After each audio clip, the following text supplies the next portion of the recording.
Hey guys, if you saw the previews, you know that Vince and Jeramey from Love is Blind Season 6 joined me to recap Season 7 every week.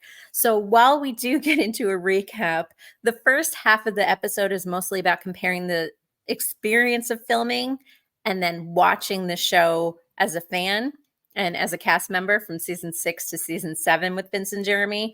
And then we get into the actual deep dive into the couples more so in part 2.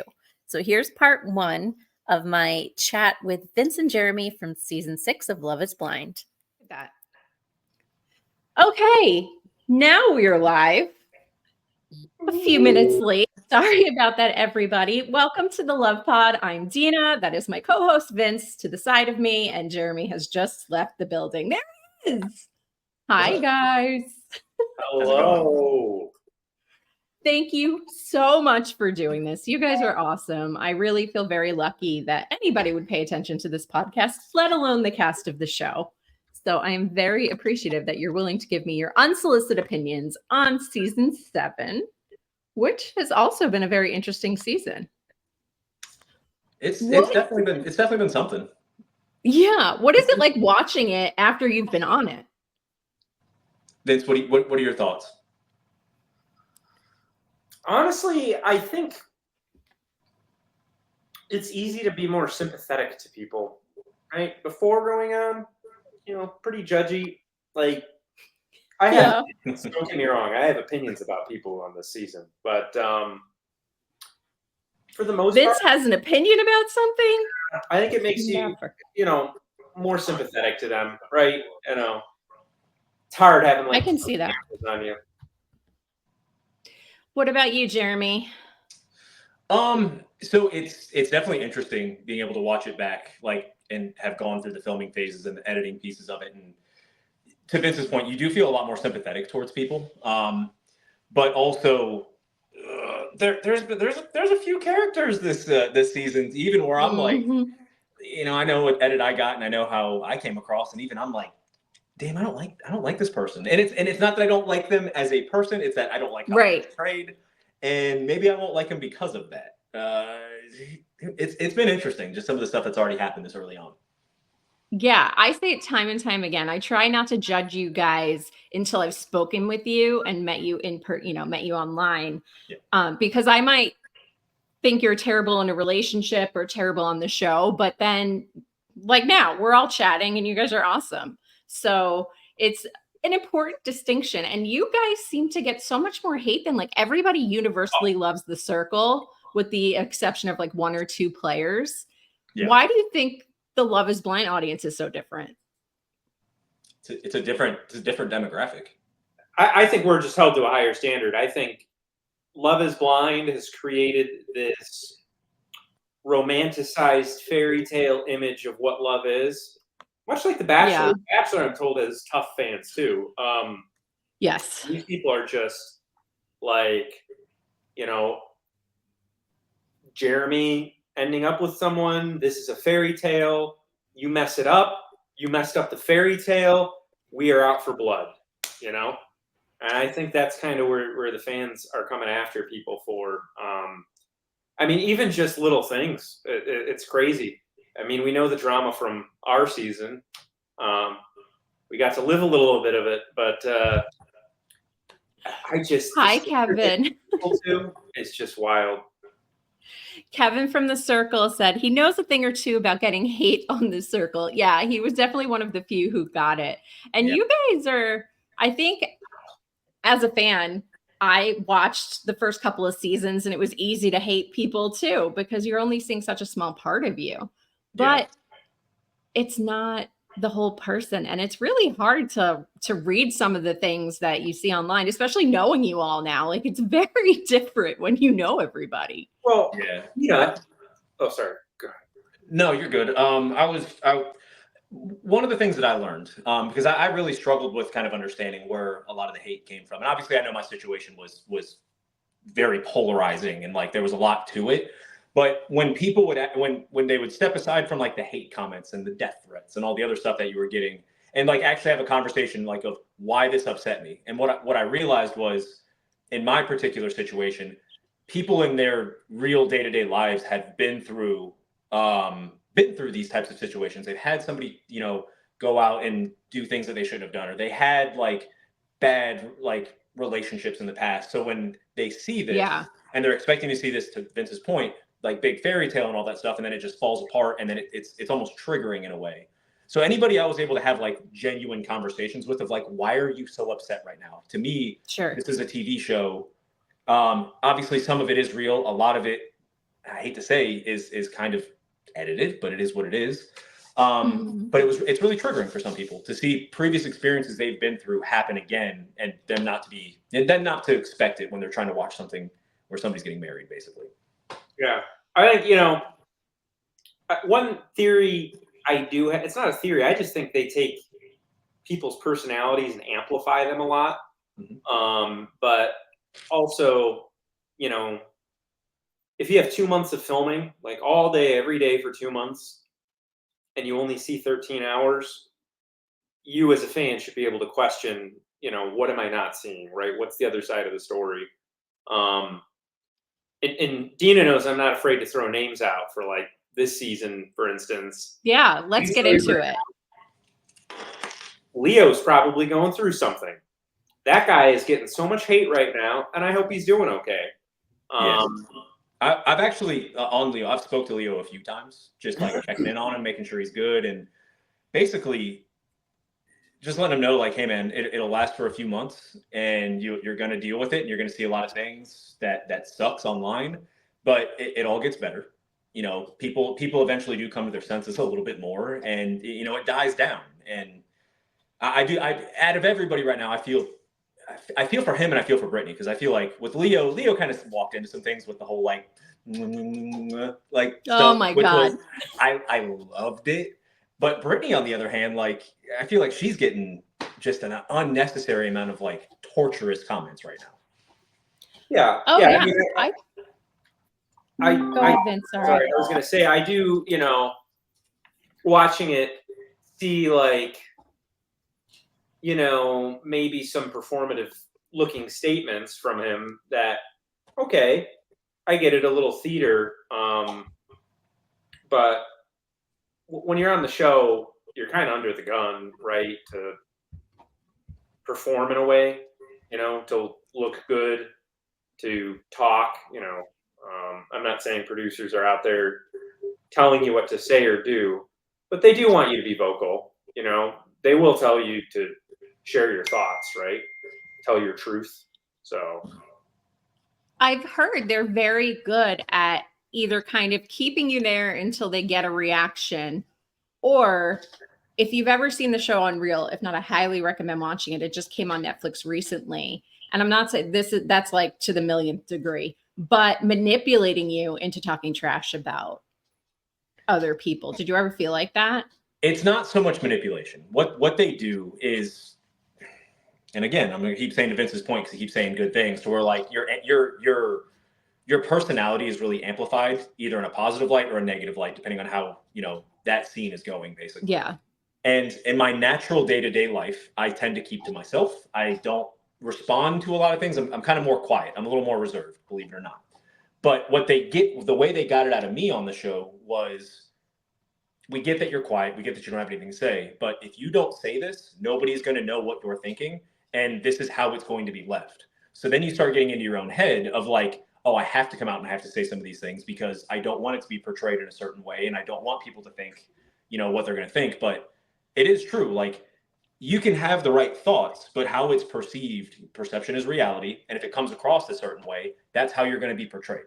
So they're good about trying to get you to get that out of there so you can try to be viewed the way you want to be viewed.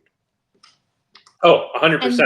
I agree with that wholeheartedly. When you walk out and they're like, if you don't let them know your side of the story, then that's all they're going to view. Yep. And then you sit there and you're like, millions of people are going to watch this. How should I act? What should I say? Should I say this? No, it's stupid. Kind of reminds me of that Disney movie about the emotions. What was that? Oh, one? Inside Out. Inside Out 2 was like anxiety controlling the mind. When you're on that show, like, joy is gone. All these people are gone. And anxiety's driving the train. I need to watch that second one if it's about anxiety. Yeah, I haven't seen the second one either, but the first one was so good. And I think if we step away from Delco, you brought up a good point in the chat. Like, okay, you guys you're on TV, you're filmed 24 hours a day. We see such a small portion of it, but realistically, you're only dating for 10 days. And then you step out into these real world situations and people change. And in any other dating scenario, if you've dated somebody for 10 days, it's very easy to just be like, oh, this person is not for me. And nobody gives you crap for moving on. Right. But because you got engaged, there's a little bit of a stigma. But again, you still only knew each other for 10 days. So the show really just amps that up. So good point. I think this isn't talking poorly about the show at all. It's just the fact of it, to where that experiment as a whole, one of the biggest key aspects of that is, yeah, we're doing it blind and we're doing it in the pods and we're, sight unseen. It's the sequestered part of it.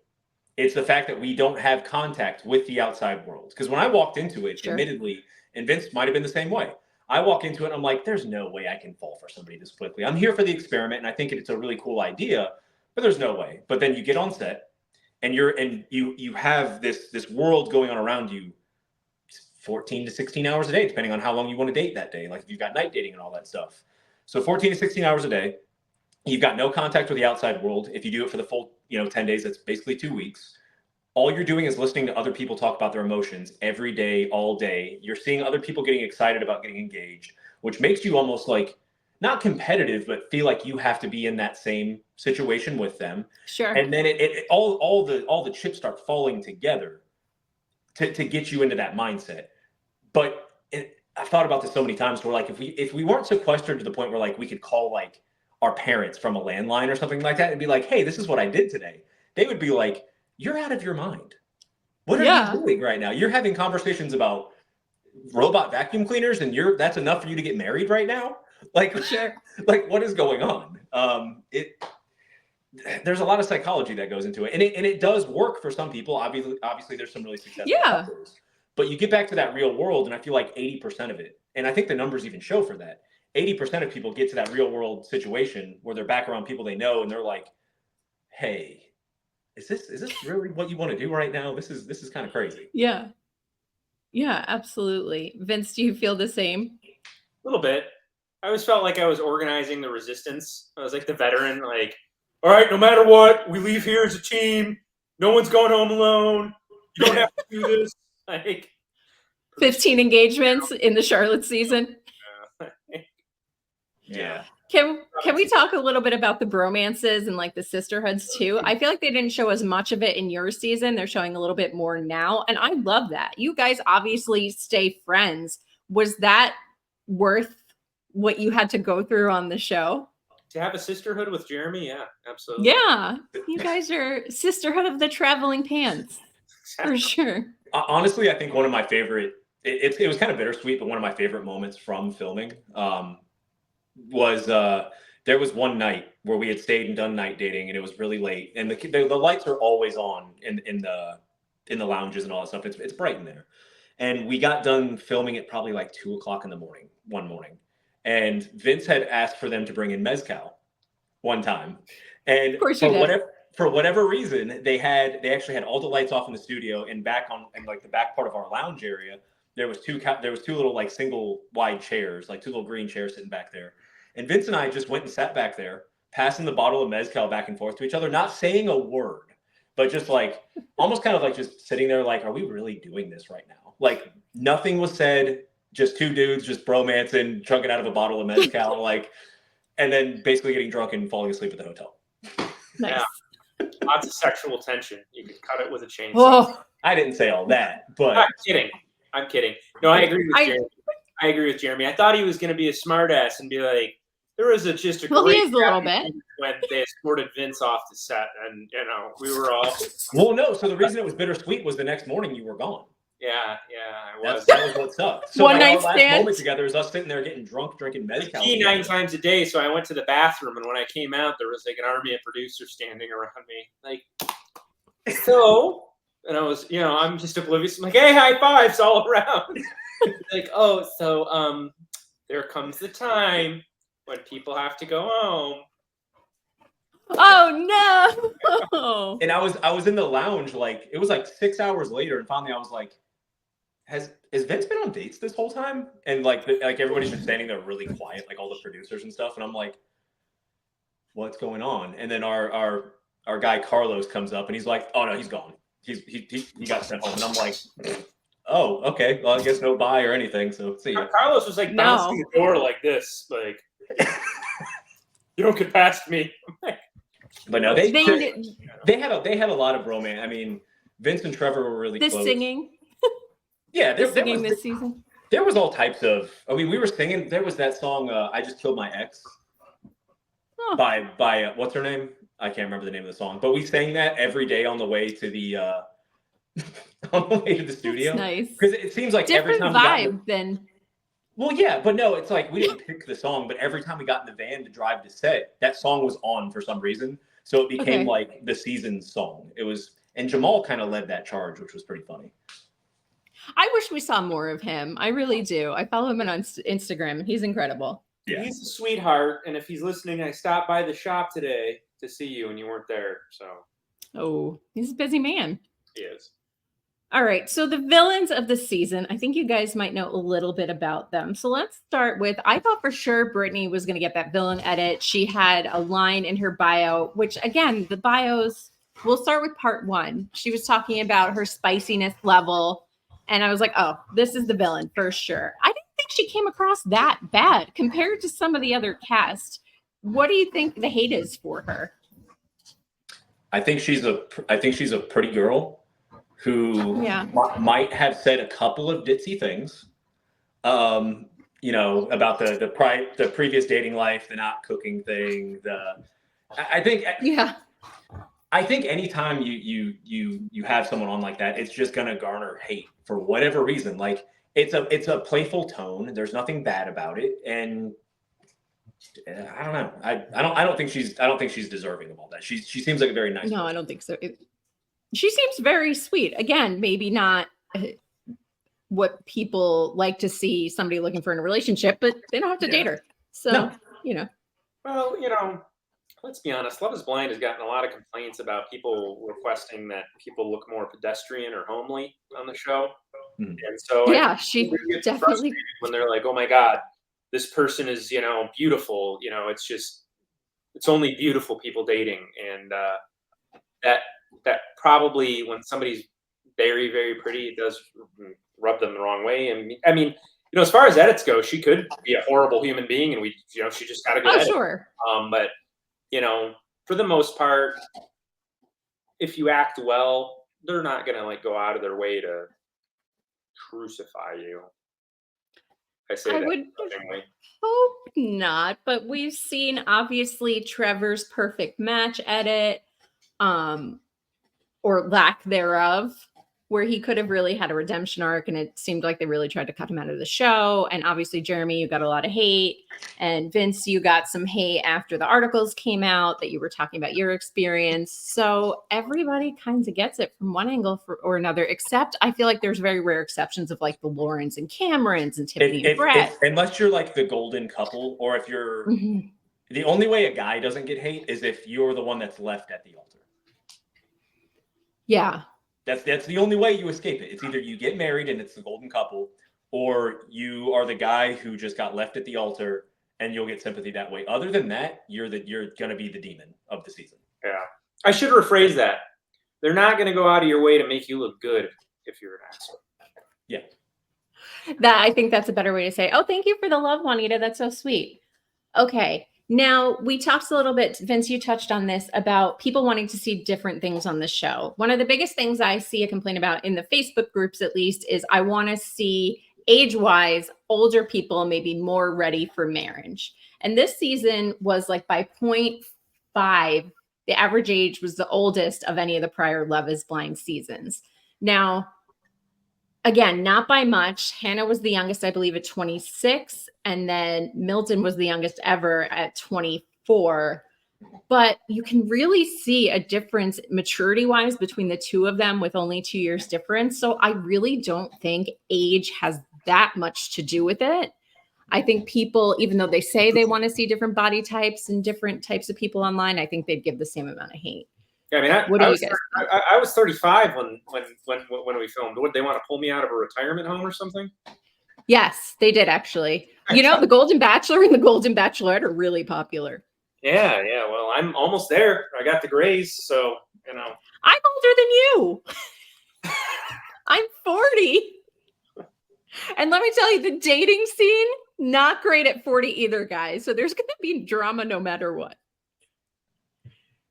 Yeah. Okay. Thoughts on Hannah? Jeramey, we'll start with you. I'm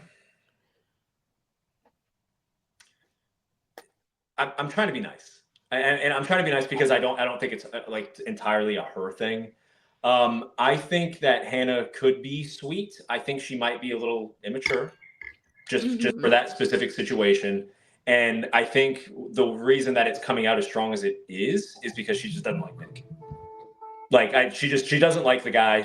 I don't think she has the coping to handle that maybe. Yeah. And then also you're being filmed as all of this is happening. Like I watched the scene today actually with Nick on the duck thing. And she kind of just like, that could have been a moment to where like you kind of laugh and joke about it because he was trying to be funny about it. And she was just like, I hate you. But she didn't say it, but you can see it in her eyes. I'm too cool to ride a duck. Like, girl, that makes you not cool. No, go get on the duck. And like, I think it's when you're younger, and I say this being 32 now, like I'm learning as I'm getting older, you care less about what people think as you get older. When you're in your 20s, you care a lot more because you want to care more about your image and stuff. But like, if she's a little bit older, maybe in her 30s, earlier 30s, might be over on the duck with him. That could have been a totally different scene for her. I don't know. She came across very insecure, constantly talking about like the looks piece of it. Like what she wanted to know about his looks, but it also made her insecure about maybe how she looked. And there was too much emphasis on that. It reminds me of someone from my season. Who might that be? Nah, I'm not. I won't call it. No, that's all right. Speaking of calling people out, Vince, you want to touch a little bit on that one? Our season? Just the Hannah. I love your Hawaiian shirts, Jeramey. Don't let anyone tell you otherwise. I swapped it out. I haven't seen one in a while. Yeah, I wore one in LA, and I swapped it out for the Creed shirt this weekend or for this one. So we're making up for it. That's the book. That's the most I'll get into that, Dina, about our season is telling me Hawaiian shirts, despite what anyone says. Well, what about your thought? Yes, Juanita, I agree. She should have been honest and told him she's just not that into him. But I think in the vein of the show, she's trying to give it a shot. I'll give her the benefit of the doubt. Vince, your thoughts on Hannah? I kind of peruse the interwebs to kind of just to see what other people's opinions are. Again, I thought similarly to kind of Leo, she didn't show well, right? And it's like, okay, you take people at their words at least. But a lot of the hate I saw on the internet from people were people kind of like comparing her to someone in our season who had kind of like misrepresented her looks. And I was like, that seems to be a theme going around. Looks are such a hard thing because like, if love is blind, then it really doesn't matter, right? I mean, I guess love is blurry. You don't want to. Love is a shake. Like, shake. Somebody doesn't want to come. A girl doesn't want to come to the reveal, and Quasimodo comes out, right? That would not be great, right? I would be pretty pissed off myself. But looks don't need to matter that much, right? So. Yes, Delco, everybody really is nice in person that I've talked to. I haven't met anybody sorry, I'm just reading the comments as they come up. I haven't met any of you guys who's like just straight up nasty, though I will say there's a couple who I think there's a super fan, Melanie, who's really good at sussing out who the cast is going to be way ahead of time and digging up all sorts of information. And I think she scared the season 7 cast because she did. A couple of them blocked her. We all know Melanie. Yes. I was talking to her on my flight yesterday. Melanie's very sweet. Be nice to her. She is. Yeah, she is. No, She's She's not harmless. gonna come find you or anything. She's very sweet. She just cares about. Melanie is incredibly nice, but I don't know where or how she finds the information she does. Because like I'll hear, she was like when our season came out, and Vince was probably dealing with the same thing. She's telling me things about me that I had never even like announced anywhere, and I'm like, "Are you like the FBI? Yeah. Like what is going on right now?" She's telling me what we're wearing right now. I'm like, what? Yeah. She's like, in the future, you will have broken up with second hand. Was Rasmus, Jeremy? Because Rasmus came and hung out with all the cast so much, we were all friends with him. So I could not convince her for the life of me that he was not on the show. I thought that was the funniest thing. No, when she gets on a subject, she is on that, and you're not coming off it.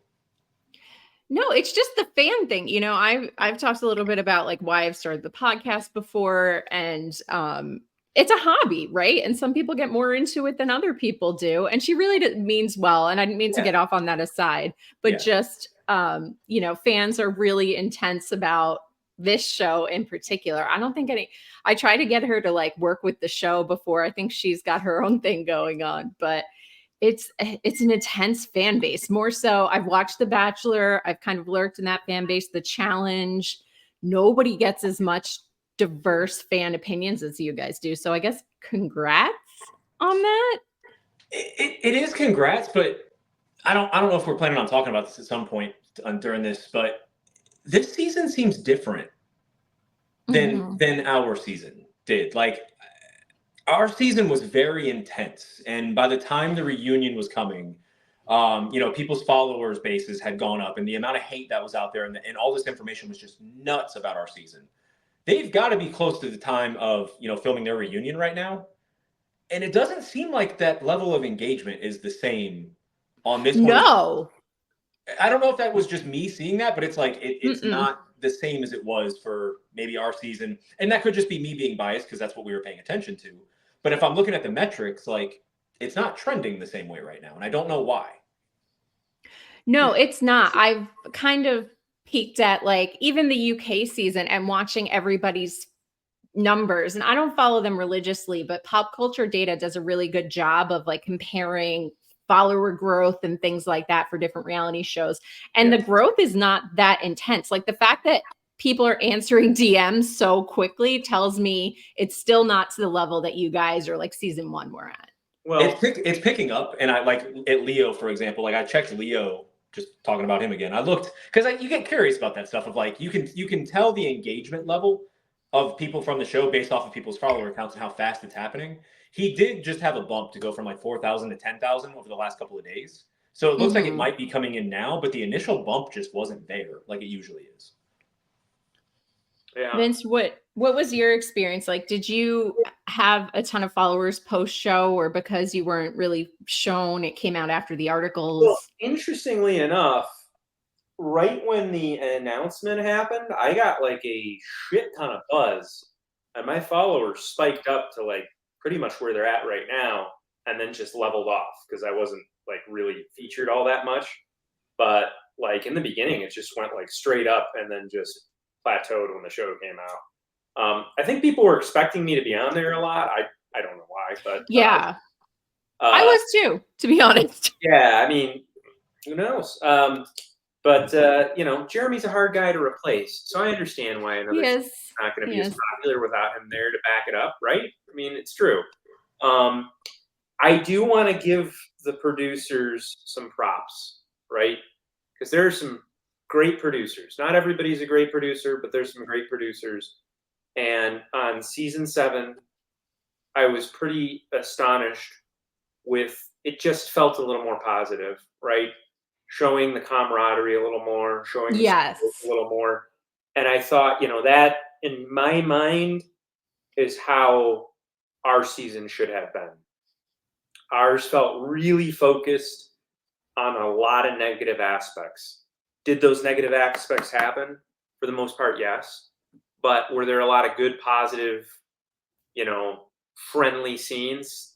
Yes, there were a lot of those. And for the amount of negatives that we had, that might have been 10% of what actually happened behind the scenes.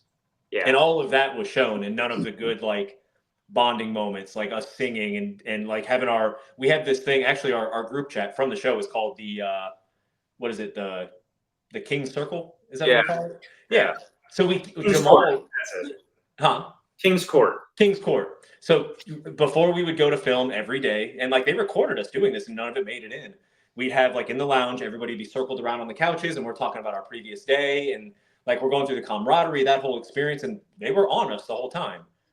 Didn't show any of that kind of stuff that we were doing and like how we're supporting each other and literally like picking each other up and carrying each other. They showed me sitting in Matt's lap, but they don't show anything else. Like, but they wanted to focus on, you know, the fights and the negativity. And maybe right there is why we got the bumps we did so early on, because people like the negativity. Like it's easier to engage in that than like somebody going through good stuff.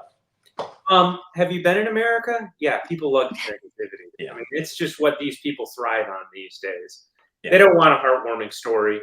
They want blood and carnage, and then they want to go out and pretend like they don't. Yeah. That's the bottom line of America in 2024. Yeah. You know, I think on reality TV, there has to be a balance. You don't want zero drama, despite the fact everybody like Juanita. Yes, we do hope that real love exists, but the odds of finding it in general on a reality show, not that great. Love is Blind has a decent, I think, chance, but there's always like one solid couple, right? Who maybe there's manufactured drama and then everybody else is a little bit of a mess. But we didn't get that lead in with season 7 of the mess to come and like all the things that are coming out now that everybody for sure knows who the cast is. And it felt like that in the beginning, from the beginning with you guys. Yes. We're going to get there, but first we did touch on Leo. So we'll start with you, Vince. What do you think of him as potentially a person outside of the show and how he appears on the show? Well, and firstly, I don't know him. So, you know, when I criticize somebody without knowing them, you know, I don't want to sound like a bad guy at all. He felt a little scripted and performative in a lot of what he said and did, right? Yeah. It felt like a lot of us on the show. I have an opportunity, and if anybody's watching or there's a fan and, you know, you get invited on the show, like one, you want to find love, but two, it could change your life fundamentally and, you know, make you well off the rest of your life. So you do need to use that opportunity as best you can. I'm not saying go on there and fake it, but yeah, when people look scripted, I mean, it's not a great look. I don't know what his, you know, other than what he said about losing family members, I don't know what his life's like, you know? This could have been the life-changing moment he needed. Maybe it wasn't scripted. Maybe he just seems like an actor. I don't know. But I did think that there were some points that seemed insincere, but you really can't judge him because you just don't know that. You know, he's probably just a decent guy who was out there trying his best, right? And you don't know if a producer was in his ear. I'm not saying that they did that when we were there, but a new producer wanting to do well could have been in his ear saying, you know, go out and do this. You just never know. I know for a fact that on this season there was new, like for fact that there was a lot of newer producers on this one. And to your point, they were probably trying to make a little bit of a name and trying to get, because it sounds weird, but they do want their person to succeed. It's like a little competition on set. Kind of read it on it. You know, each couple people are assigned a producer. So like Trevor, Ben, and me had the same producer who is a sweetheart. I love her. She's the most wonderful woman. I'm gonna say her name, Solange. Awesome human being. Yeah. A shout out to Solange. Got very lucky with her. But you know, I could kind of see in the corner maybe other producers that, you know, maybe were more helicopter parents. That's a good term. Helicopter parents. And they want you to do well because they're kind of getting rated off of you, right? And so, you know, you do have that dynamic. Again, I cannot recommend Unreal enough, and I'd be interested, maybe we'll do like a whole Unreal episode. But so on that show, they get a cash bonus if their contestant makes it to the finale, and then another one if they win the show. And they have already plotted out a timeline, like who's the wifey? This one needs to get eliminated because they're not interesting. Like this one needs to make it so far. And I'm not saying that happens, but I can understand how some of that dynamic is real. That translates into, it had to come from somewhere, right? They didn't just make this up out of thin air. It was, I think, written by a producer from another reality show. And none of what we go through is scripted. However, to Vince's point, and I had a producer that was like this. They'll come out, and as soon as you get done with a specific conversation, you get to the point where you're there enough days where you're like, well, for what I just talked about, as soon as I come out of this room, this producer's going to be standing out in that hallway. And they're like, oh, how was that conversation? Because they can hear everything you're saying all the time. So when you know something juicy had just happened, you can anticipate them being there. And then like, oh, let's go straight to an interview. Let's go do it, an on the fly interview. We got to talk about this. We got to do that. So they're not telling you what to say, but they pick up on something they like, and then the conversation gets guided because you're forced to talk more about it. Not forced, but you're recommended to talk more about it. Yeah. Well, let's talk to.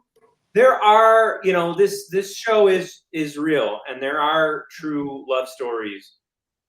Johnny and Amy live in my neighborhood, and so on my way home yesterday or the day before, it was really cute. I drove by them holding hands, walking down the street, right? Two people who are truly in love, wholesome, awesome couple, just great to be around. So, the formula does work. It's not going to work for everyone. They're not going to line up like 15 guys and 15 girls and everyone's going to match, right? You got to think that, you might get one or two a season that really match up. And that's pretty awesome that they even do that, given that you have 10 days to kind of find a soulmate, right? I mean, I will say, a broken clock is right twice a day, right? So the odds of somebody finding somebody in that group is pretty good. But then there's all these unseen engagements from this season, from your season, from other seasons. I forget which one. I think UK, there were supposed to be like 11 engagements, and they only have so much time to show them. But to put us through 5 episodes of Leo and Brittany just to not follow them, and I've read it's because they didn't think they were going to work out. Obviously, but we know that every season there's just couples that I don't know, Jeramey, but just didn't seem like they were going to work out long term and still were chosen to be followed. So why give that long storyline just to give us like 2 seconds of a typewritten screen about why they weren't followed? Would you have hoped that was your experience on the show? Are you talking about like what I went through in particular? Yes. So here's the thing is between, I don't even like saying her name, but the girl I got engaged to, or the woman I got engaged to originally. You got engaged this morning? Yeah, I got engaged. No, so obviously Laura and I got engaged. I was just kidding. But I think what we experienced was different in the pods compared to like what Leo and Brittany were experiencing. Because Laura and I, in the pods, I feel like we did have a really good connection.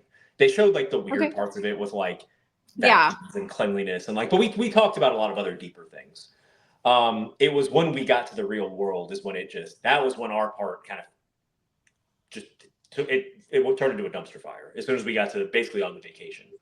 But I feel like I guess that makes me question Leo and Brittany's more, just because I think maybe one of the things that did keep them on there is, to be honest, I haven't really seen a whole lot of other substance with some of these other couples, and with Leo, talking about the Rolex and talking about the money and talking and doing the the kissy faces and stuff like that. You almost have to put that in there just because it's like it's so over the top. Like it's so over the top. It is. It sounds vain. I'm fairly well off. I didn't mention that once in the pods. I was like, Vince, that's all you talked about. Come on, that's all you talk about now. So I've got a genuine theory about this one. Your daddy situation. I've got a theory about this one to where I might be one of the only people who think this. I do not think Leo was saying that with any sort of malice. I think that was something that he was genuinely concerned with. Oh yeah, I agree. Absolutely. Genuinely concerned with this. And he was bringing it up and he was talking about it. You know, do you need to talk about it in the lounges all the time? No, that's a little weird. But when you're in the pods with somebody, you should be talking about that because again, very short time frame. We're expected to like get our inner demons out with a person within 10 days to figure out if we're going to get engaged to them or not. So he's talking about that. And again, editing can be your best friend. It can be something that's really negative. And I feel like he talked about it a lot. He was genuinely concerned about it. He wasn't trying to like flaunt it. And then the editing piece of it came in because he had to have said it so many times to where they were like, we're putting this in. Like, we're going to put this in. Vince, thoughts on Leo's Rolex and money conversations? I mean, it seemed a little forced at times. I mean, I think it is stuff you need to talk about to an extent in the pods, right? I mean, it is fair to say, hey, you know, I've dated and people have, you know, kind of been after me for money. And, you know, that's pretty much. Do you know I'm an art dealer? Where you need to leave. Do you know I'm an art dealer? You know, pretty much where you need to leave. But I didn't talk about my watch collection or my sunglass collection or anything else. I didn't talk about sunglasses. What kind of sunglasses are you rocking? Hold on, let me kick them out because I don't know if you can hear them. He's a Prada guy. I'm a Tom Ford guy. I love Tom Ford sunglasses. Nah, don't let him fool you. He's a Prada guy. He wears a little Gucci. Yeah. Got his Gucci belt. Yeah, are you wearing a belt with your t-shirt right now, Vince? I am. No, I came from the gym, straight from the gym. Jeramey knows about that. He's swole. About the gym? Oh, yeah. He knows all about the gym. Speaking of working out, that was another topic of conversation. Not necessarily the gym, but Hannah brought this up a lot about being self-conscious about her weight. And it seemed like the conversations kind of, and I don't know if this was editing again or just like the bulk of conversations, are there dedicated days where like you talk about your activities and your fitness level, whatever, your hobbies, or you talk about finances or other mainstream topics? Do they like kind of, okay, today's the day we're going to talk about money, for example, or is it? They have a day for everything. I'll be right back. I'm gonna grab something.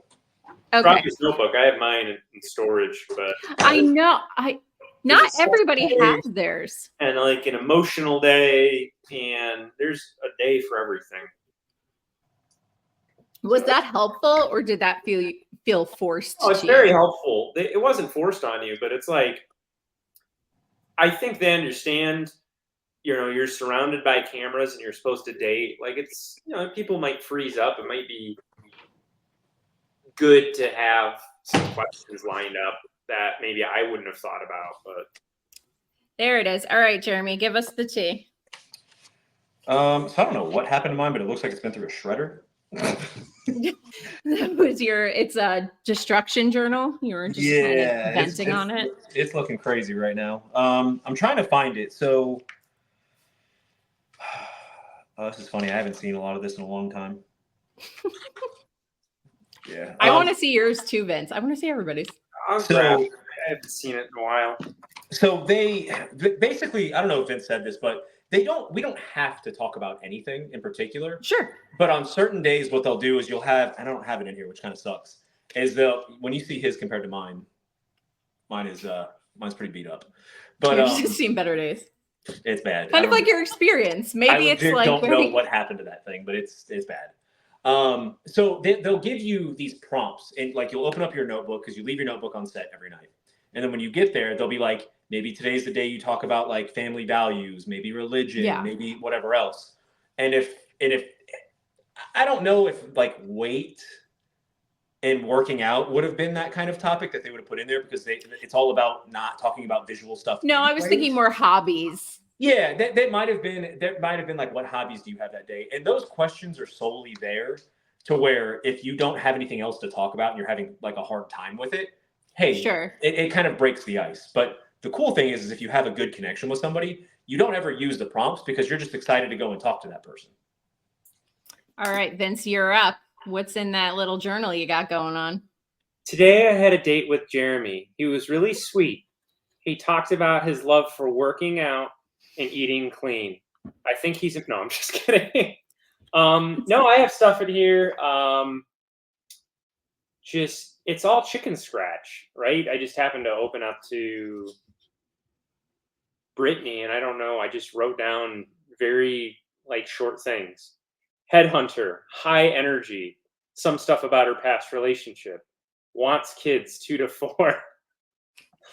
And then I would put a rating on top of people. And I would try to like, Oh, the first date, I was like, it's automatically a 5, right? And then the next date, I was like, kind of like re-gauging people. And I was like, okay, that one went way worse. So maybe 5 was more like a 7, right? So it is funny the way, you kind of take notes in here. But most of my stuff, I didn't really feel like I needed notes after the first day because I was like, you know what? There's really, probably no reason for this. I just want to get people to kind of open up and see how I feel about them. I didn't really want notes to drive, who I was going to end up with. So sure. maybe that's why I didn't. So. 15 women, that's hard to keep track of. If I was dating 15 men at the same time, I don't know that I could remember everybody's names. I could probably remember other dogs' names, but their actual names, I don't know. Did you read any of the questions out here while I was gone, Jeramey? Nope. You're muted. Yeah, Jeramey, we can't hear you. I couldn't find my There. questions, but I have a lot of the things that I wrote down from the first dates. So the first day we do it, they give us a tier list that you have to do like your top 15. Okay. And this one came back to bite me in the ass because it was bad. I'm surprised it didn't make it into the season because I remember it being recorded in the Dominican. Laura and I get to the Dominican Republic, right? And we're laying in bed, we're watching the show, or not watching the show, we're watching the water. I don't know what we were doing. Anyways, you're watching your experience. Each other. Yeah, we're sitting there like just getting recorded and stuff like that. And they're like, oh, who was, bring out your top list, who it was. Because I was confidently saying, Laura, you've always been at the top. Laura, you've always been at the top. Laura, you've always been at the top. Mm-hmm. And I pull out the list and I'm prepared to be like, let me show you, you were always at the top. And I pull this list out and you see the name that's up at you probably can't see it. I can't really see it, no. So my top list is Sarah Ann, Laura, actually Amy Kai, who she wasn't even on the you never see her. No, she's so sweet though. Yeah, and then it's funny looking, and then we'll move past this, but this is also funny. So I rated Laura a 10, so she was always at my top. Wants kids, career focused. I'm not gonna say that part of it. It wasn't bad. I don't want to sell her out or anything. No, you're good. You're good. And then my next date was actually with Sarah, and I rated her a scale of 1 to 10, a 9.5. So she came in under Laura, but it was a 9.5. And all I wrote was very similar to me. Okay, that's all you needed. I'm taking notes right now. Jeramey, really, really good at rating women. I will say, did you guys know there's a Love is Blind game, like phone game? Yeah. Have you looked at it at all? No. Okay. So in this game, there is, for research purposes, obviously, I've played it before. You guys are not in it. It's not like based on real people on the show, except Nick and Vanessa do make an appearance. Shocker. So there's... They probably spend more time on this game than they do on set. Sorry. Yeah, no, I could see that actually, because they do come in quite a bit. But they're not by name. They're just very similar to them. But anyway, so throughout the season, obviously it plays out exactly how you think. You pick somebody, you can make choices throughout the show, but then 2 of the women fall for each other. So I don't think it's completely far-fetched that, and I know people want an LGBTQ season or a bi season, like I get that, but I could see it happening if there's, bi people on the show who are dating. It's funny because you guys joke about it, but it is a forced storyline in the game because no matter what your choices are, the women end up together at some point and leave the game together. Yeah. So it happens in a scenario. Do we just have private lounges for everyone if it's all guys? Yeah, I'm pretty sure that it's like a thing that if they find out that, I'm not going to go down this road. Understandable. It's one of those things. I don't particularly care, but I think it's a challenge that you'd run into that if you find out that someone is other than straight right now, especially when you're filming, you might be removed because you could end up falling if you're falling for someone who's the same sex as you. You see them every day. You get to know them every day. Yeah. Not to say that that person's going to reciprocate that back, but it presents its own challenges. Not to say that it shouldn't be done, because 100%, if you can figure out how to work that out, do it. That could be awesome. It's a completely different concept, but I think there might be rules in place, and I'm saying I think. But if they find out about that, I think there's a penalty. Not a penalty, but it's called The Circle, and I fell for Olivia. So who didn't fall for Olivia? Come on now. But you would have to really do it kind of like The Circle, where you're just all by yourself. Yeah, everybody's separate. And which they did a Circle single season, and it didn't work out great. And they kind of tried to make this season a little bit like that. But then 2 cast members ended up getting together, so who knows? I do want to talk a little bit about the couples, but right before we get into that, I think, Jeramey, you brought up a good point when you're talking about they make sure that they're, they try to potentially make sure there's not going to be conflicts in that way. There's a lot of things coming out that this season, and I don't know if you guys will know the answer to this, but I feel like if they were really researching people, it should be easy to find some of the drama that's coming out, like with Tyler having children, and that isn't addressed, at least that we see with his fiance. And do you know how much the producers and the casting department like really researches you guys? Do they tell you that, or is it kind of top secret? So I have very personal experience with that. Vince can hopefully agree with me on this one, because I talked to him about it too. When we filmed and before we filmed and when I was going through casting, I was very specific to say I was previously engaged. I never hid that from anybody. I talked about it openly in the pods. I talked about it openly in the lounge, talked about it everywhere. It was not a secret for anybody. But then it starts leaking that he was previously engaged. He was this, he was that. I tried going to our team and being like, let me please address this. This was never hidden from anybody. But what it does is it creates a ton of drama, which again, people love watching the drama. And then if you go to the reunion, I think Nick and Vanessa asked both Sarah and Laura, hey, did you know that he was previously engaged? They say yes, and they just move right past it. I went through months of hell with that for them to be like, no, he didn't lie about that. Okay, let's move past it. So Tyler could be experiencing a very similar situation where he maybe did talk. And this is me just speculating. Yeah. Maybe he did talk about it, but they're selectively not putting that out because it helps gather drama. Because when Chelsea was on our season, she had talked about being previously married. Mm-hmm. Yeah. I was previously engaged. Why was hers mentioned and mine wasn't? Yeah. Yeah. Vince.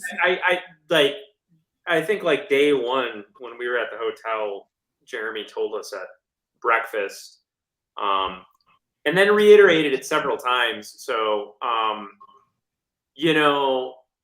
the show needs to know that if they don't say something about it and people don't know, that is the viewers don't know, like for Jeramey's situation, that was engaged before the show, then when someone comes out and is like, oh yeah, we were engaged and Jeramey never mentioned it once, they need to know, yeah, he's going to get crucified for it. They know the level of these fans. And they can't just throw their hands up and be like, oh, the fans are crazy. Well, you kind of have a responsibility. It's almost to the level of negligence if, I were a lawyer or something, and they put somebody in that kind of harm's way where he kind of started getting constant threats, and they knew that he was engaged and they didn't release that information, and then he tried to remedy it and they wouldn't allow him. So that's not great. I mean, and then the other aspect of it is, his engagement was fairly close to the show. Yeah. But we don't know we're going on the show all that far out, right? People got recruited. I got recruited very, very early. I got recruited so we filmed in February, March. Yeah, we filmed March. I got recruited late November. Yeah. So mine was like bam, bam, I was done. I got recruited like September, but maybe like one other person I talked to, they were like, oh yeah, they reached out to me in September. Most people, it was like November. Yeah. And then, I think Johnny was an alternate. So like he didn't even know. Yes, he was. Yeah. They were like, hey, you want to go on this show? So. And Amy almost didn't go on at all because she had a trip planned. So that really worked out great. Yeah. Yeah. I will say it is much tougher. Very long time ago, I worked on a show called Big Man on Campus. And even back then, that was in the early 2000s, it was very difficult to find men. So they ended up twisting the show. Instead of one woman and a bunch of guys, it was one guy and a bunch of women. And having done like a Bachelor in Paradise spinoff, and from what I've heard, it's very difficult to find men to do these shows as opposed to women who are just applying in record numbers. And with Tyler, I don't know either way. We don't know if he talked about, having kids or not. But I also think that's a hard position because you don't know if they're going to disclose it when they're dating in the future. So if he told producers or not, let's say he didn't, yeah, they should probably dig into his social media and look for it. But let's say he told them and then just ended up not saying anything to anybody in the pods. We don't know how that's going to play out yet. The one concern I have is more, not if you're engaged, not as much if you have kids, but the domestic violence allegations, I think, are really tough because those are public records. They're easy to find. And more so on The Bachelor, it's come out where there have been, like the winner of last season of Jen Tran's season, Devin, he had a restraining order and quite of other paper trail of things coming out about him. And that's my main concern because people can scrub their social media of kids or of ex-fiancés, but public records, of dangerous situations, whether they're alleged or not, are more concerning to me. So I don't think it's totally on the producers, but no, I mean, I am interested. They do a good background check. I mean, I submitted to a full background check. Yep. Jeramey, the same, we sign off on that. It's fairly thorough. I mean, there is a level of due diligence that like on The Bachelor, for instance, they might not be doing the background checks that they do on Love is Blind. Love is Blind is pretty thorough. And, there are some opportunities for people to be dishonest, sure. But, that's not great if The Bachelor's doing that. They should be able to find these people. Yeah, even on the Golden Bachelorette, there's another contestant now who allegedly has domestic violence record. And it's crazy to me that would, they would even want that. I mean, again, we're talking about more personal experiences here. I got accused of that afterwards. And that one's a tough one to talk about just because of how crazy that whole situation was. But you've got a lot of people. You got a lot of people that they see that other people are getting attention for exposing for this and that. And like, it's really easy for people to lie and not understand while you're getting that attention, you could potentially be altering someone else's life by making that kind of statement. And whether he did it or not, you never know that, and that's fine. But if there is no record of it really happening, and if there is no record of somebody being arrested for this thing, I think it is so irresponsible for people to be going around and just spreading more of this stuff. Like you are messing with people's lives at that point. Yeah. Yeah, I've said this. If you do, word of caution to sensationalists out there who want like 5 minutes of fame or whatever. If you start making up stuff and going after people without evidence of fact, you are opening yourself up to hard defamation lawsuits. Yes. You might think you can say whatever you want, but when you make a false factual statement about someone that is harmful to their reputation or career, you are going to get crucified in court. Yeah, words from an attorney, guys. Listen to that. Because I will say, with so many people, especially this season, kind of having been targeted for, I'll just say accusations. We don't want to get in legal trouble, but for all these different accusations coming out, I said some of these have to not be true, right? Because there are people who want to get on it for their 5 minutes of fame or whatever it might be. And there's been photo evidence of like Tyler's situation, for example. But some of the other things coming out, I'm like, every contestant cannot have this big drama bag. I'm very sensitive to the domestic violence thing because I've been through it myself. And my ex was definitely one to say, no, it wasn't me. And I was there. I know what happened. And if he had gone on a show like this, I would absolutely want people to know. But I can also see on the flip side, people trying to take advantage of the situation. And maybe they thought, I want to say maybe it was Trevor or somebody else, where somebody dated casually and the person really ramped up the story to make it seem way more serious than it I think it was. was And I Trevor. could see that happening too. Yeah, no, I think it was Trevor. And again, being through like that experience myself with that, you don't, while you're getting attention and while you're having, you know, a good time with all that, it is what it's great for you, I guess. It is. It's not Yeah, but good nothing in ever comes of it. Like, I haven't seen anybody who's come out with these stories, whether they're true or not, It's who's just a dopamine achieved. kick. People get a dopamine kick from it. They're getting attention. They're getting all this positive praise and all this other stuff. And it's just a dopamine kick. Do you remember that TikToker who made a bunch of money off of Jimmy? Oh, yeah. She was like, oh, my fiance, I'm madly in love with Yeah. him. And I just found out he was on Love is Blind, which, just FYI, if the first time you find out your fiance was on Love is Blind is when the show came out, you're an idiot. Because that is just pasted. Like, there's no hiding that. Like, everybody in Charlotte, by the time the show came out, or at least knew who we were. 6 months prior, knew who I was. People were coming up to me like, "Oh yeah, you were on the show, I heard." Like, okay, people know. And you were new to town, so even more so. Yeah.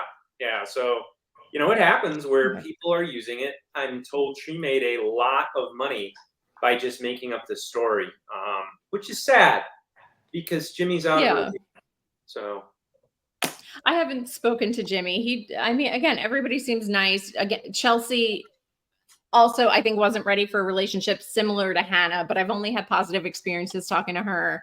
Yeah. So everybody seemed great. And you're not always your best self in the wrong relationship as you would be in the right relationship or hanging out with your friends.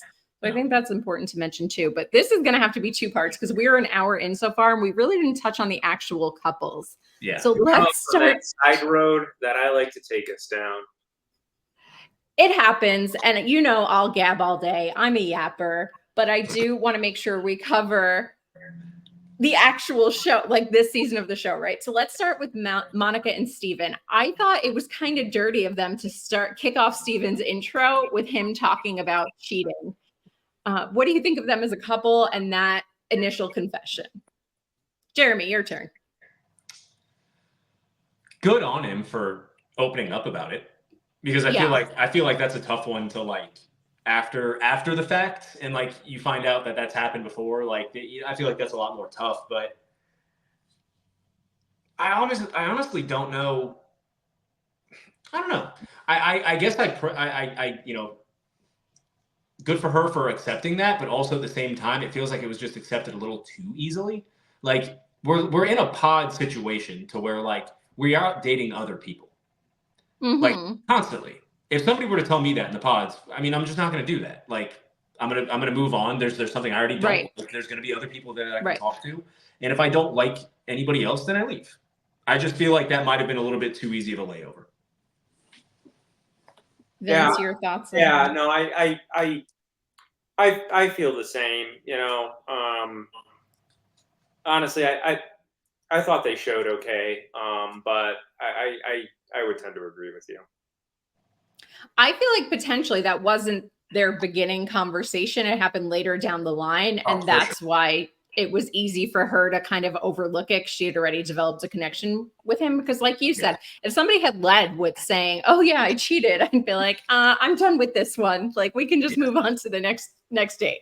No, you can tell by we're talking about like body mannerisms here. They're not even like sitting together or anything, so they can't read each other's mannerisms. But even with us being in the pods the first couple of days, you're kind of stiff because you're not used to the cameras being around you. And the way that this man is just like, yeah, you know, I emotionally cheated, like just kind of sprawled out doing it. This was much later down. I don't know how much later, but this was not an opening conversation. He's a good Love is Blind detective because I would say the exact same thing.